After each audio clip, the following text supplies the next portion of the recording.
Welcome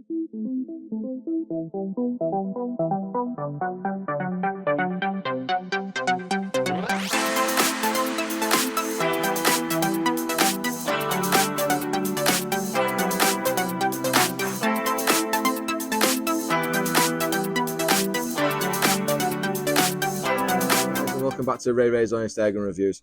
In this episode, I'm very excited to say that I've got my hands on a rifle that I would never thought that I'd do a review on, and it's, God, I don't even know how they made. I think they only made a handful, maybe 10, 20 of these. I do know it's very, very, very rare. So I've never shot one before. I've never seen one before until today. So thank you to the member that's lent me that rifle. Much appreciated for that. So let's get the old girl on the table and have a look at her. So today's rifle on the table is a Ripley Rifles XL25. Now these was launched in the early 90s and made by a bloke called Steve Wilkins in his garden shed. I've been there a couple of times because I own a couple of Ripleys myself and I believe they're excellent. And yeah, basically this is probably one of, I don't know how many they made of these, but I think it's one of 10 or one of 20. Feel very lucky to have this on the table today. So these rifles are about 44 inches long, and this is the 19-inch action, and it weighs about 4 kg unscoped, that is. So you had to ask Steve to make these specially. Like I said, it's a very unique rifle on the loading system of how it works. But like I said, we'll do the normal thing. We'll start at the butt pad and we'll work his way forward. So this one has got a lovely custom stock CS800 on it, which is the Fumall version. You don't actually get the stock with the rifle. You have to get the action first, and then you have to go to custom stocks and buy a stock. So they did different variations of these, and Warren Edwards also makes stocks for Ripley's, any master stock maker. This, I believe, is one of the earlier Ripleys because it's got the old. It was a bit of a laughing thing, really. It was called the donkey's knob. So that bolt there is a massive big bolt like a donkey's knob. The design changed. I don't know when Steve changed it, but the design changed to a teardrop knob, cocking bolt, sorry, that you saw on one of the other videos I've got. This action is got a black gloss action and cylinder for some reason, and then it's got the matte black action block. I don't know why that is, because I've seen pictures of them when they've either been black gloss or all matte or just chrome. But this is a variation of the two, so I don't know why that is, but it just is. It's got the same action block as the Ripley XL9, which is obviously tested and proven action block. It's got the rotary magazine in, which we'll do a close-up in a bit of how that works. It's a flip-out system, so it is a fixed magazine. There's no, obviously, removing magazines and putting magazines back in. It's a flip-out magazine. You fill the 9 pellets up, and then you cock it and you're ready to go. This one, as you might have already noticed if you've seen my previous videos, is you've got the rotary magazine, which is the brass bit there that flips out. And it's got these other brass bits here, which are inline feed magazines. So these are quite fussy, I'm not going to lie, and it does take a lot of time to get the right pellet for it and figure it out. I will try it later. I'm not going to obviously have a go to see, to try and get it right. I'll try my best to try and show you how it works, but I might not be able to do it. I have actually played with this quite a bit before we've done this video, and it is quite fussy. But yeah, so when you load that up, you load these up, it's got one on either side. When you've obviously put the probe in and load it into the pellet, it rotates the magazine, which any turn, when it gets empty, loads another pellet into the hole on both sides. Thus, it makes obviously the XL25 is a 25-shot rifle. Shot count for this rifle, you're probably looking at about 120 to 130 shots to a 200 bar fill, but they do fill up to 300 bar, which I'd never recommend. They are fully regulated.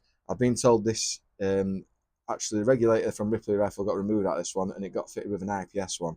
I don't know why that is, but obviously the owner wanted an IPS one in it. Filling the rifle is quite easy, like normal. It's just basically unscrew on the end here, and it's your standard Foster connector, which just clips on, and it's come undone.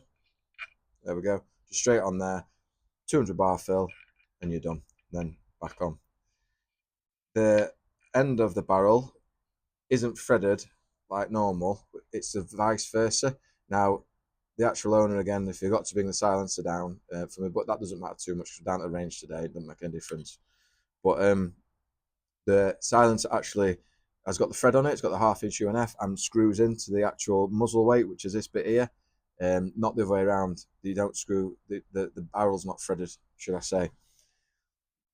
Now these are, like I said, all handmade and hand built. Yeah, Steve does get something CNC'd, which I'm not going to lie, but then all the rest of the other little parts and component, like the brass trigger guard, the triggers, the bolts, all that, it's all handmade.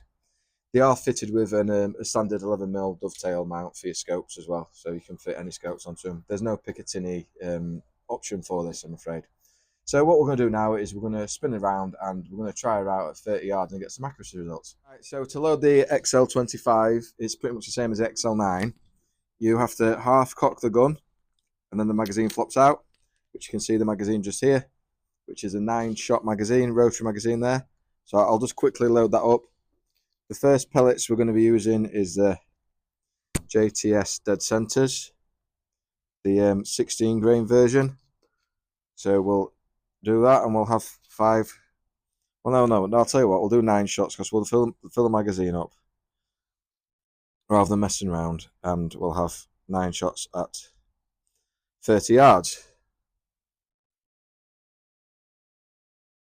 Then once we've done all this, once we've done the 3 30-yard zero tests, I will load up the 25-shot mag and we'll have a go at showing you how the 25-shot magazines, the whole system works on it.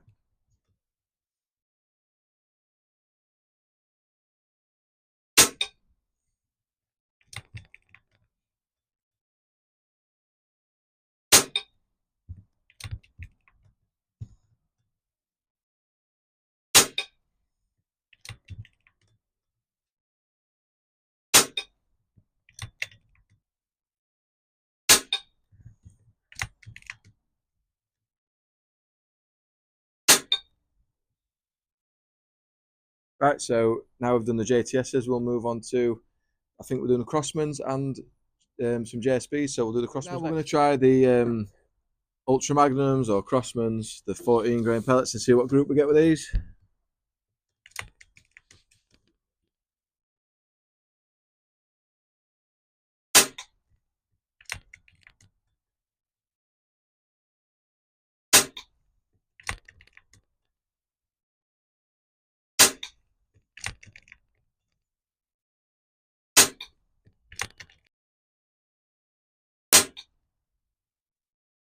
Right, so I'm not going to lie, I'm not going to waste any more pellets because that ain't the best group with them. So now then we're going to try some Superfields. Now we're going to try the RWS Superfields.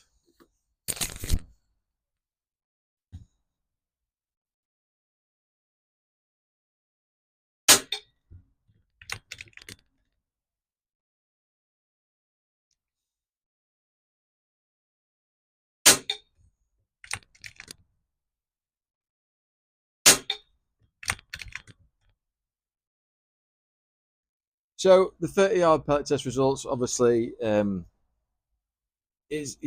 went all right. I'm not going to lie, you probably didn't notice I did 9 shots on all them just then because the magazine system kept jamming for some reason. I don't know why, what it was. I'll have to ask the owner, but yeah, the magazine system jammed. So I got 9 with the JTS.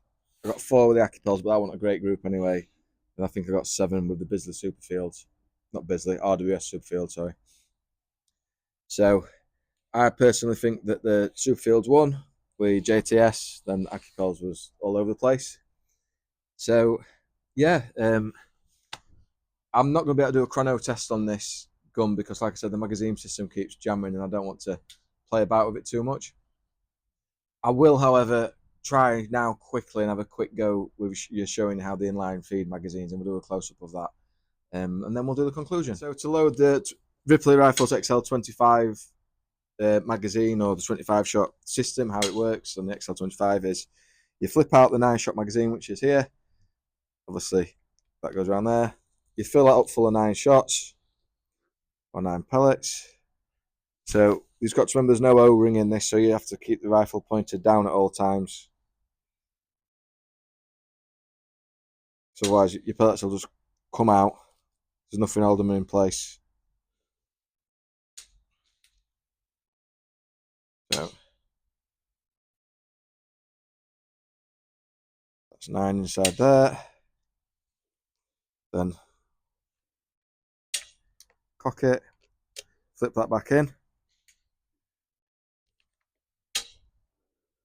pull these back, and then a little bit fiddly, load them into inline feeds at either side. Now I'm not going to load it up all the way. Like I said, it has been a bit fussy this morning. It has been a bit cold. So that's, you get the gist of that. That's one side, and then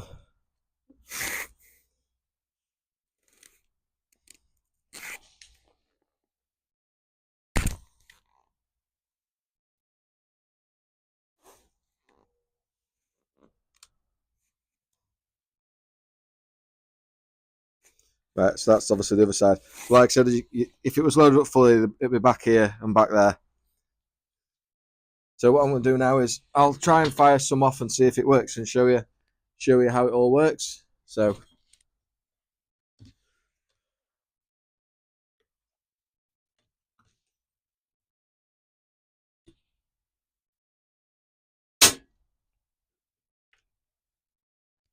yeah, it's jammed already on first cock. So the reason why that is the pellets do have to be right. I did actually think it was Bisley Superfields that was used in these when it got set up, but not Bisley, RWS Superfields, but it might have been Bisley's or something like that. Magnums, I can't remember what it said, but I don't want to play about with it too much, so I don't want to get anything jammed or break anything. But as it works, that spins round, you fire the pellet off, you cock it again, then the inline feed magazines fills the pellet into the hole that was left by the one you shot off until obviously all 25 shots have gone. That's how the 25 shot magazine works. Right, so my conclusion for the Ripley XL25, great rifle, accurate, yep, it's accurate, that gets a 9 out of 10 for me for accuracy. Build quality, 7, 8 out of 10. Finish, 9. You know, everything is absolutely bang on about this rifle. I cannot complain anything about from that loading magazine system. I mean, it even looks sexy in my eyes, this. But yeah, that loading system, the magazine system on there, I've only ever shot another gun that's got an inline feed mag, being the low gun, Mark 1 back in the day when Jamoga made them. And that was very fussy as well. You could only use a certain type of pellet through that. And that was only just loading into the breech. It didn't have to fuss about with a rotary magazine, filling that as well.